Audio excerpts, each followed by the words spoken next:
Takut Stefy Agnesia menderita di alam kubur. Marissa Icha minta stop bahas santet, doakan aja.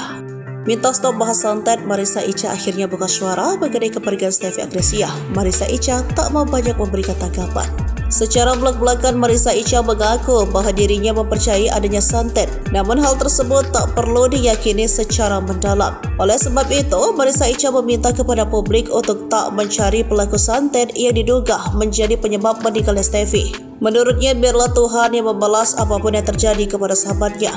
Percaya nggak percaya itu ada, tapi kita tidak bisa menuduh siapa orangnya, karena itu yang tahu hanya Allah, wallahu alam. Ditanya soal isu santet tersebut, Marissa Icha mengaku antara percaya dan tidak percaya. Jadi nggak bisa bilang enggak, nggak bisa bilang iya juga, jelas Marissa Icha. Minta stop membahas isu santet tersebut, Marissa Icha menyebut Stefy Agnesia hanya butuh untuk didoakan saja. Pokoknya doa ini yang terbaik buat Stefy, saat ini Stefy butuhnya doa.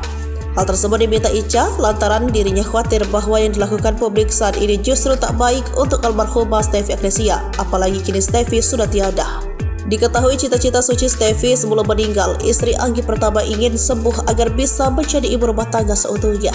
Diceritakan Amanda Saraswati, Stefy rupanya memiliki keinginan jadi ibu rumah tangga jika kondisinya sudah pulih dan sehat. Kondisi ingin sembuh dari penyakitnya, kini keinginan Stefy tinggal kendahkan. Niat sucinya untuk menjaga anak-anak serta mengurus suaminya berbeda dengan takdir Tuhan. Kala itu Stefy mengungkapkan keinginannya saat berada di rumah sakit. Selain itu, Stefy dan sang suami ternyata sebelumnya sempat membangun rumah barunya. Rumah impian Stefy Agnesia dan Anggi pertama tersebut pun juga sudah rampung dan siap untuk ditinggali. Akan tetapi, takdir berkata lain, belum sempat Stefy Agnesia menempati rumah baru bersama, Allah telah memanggilnya.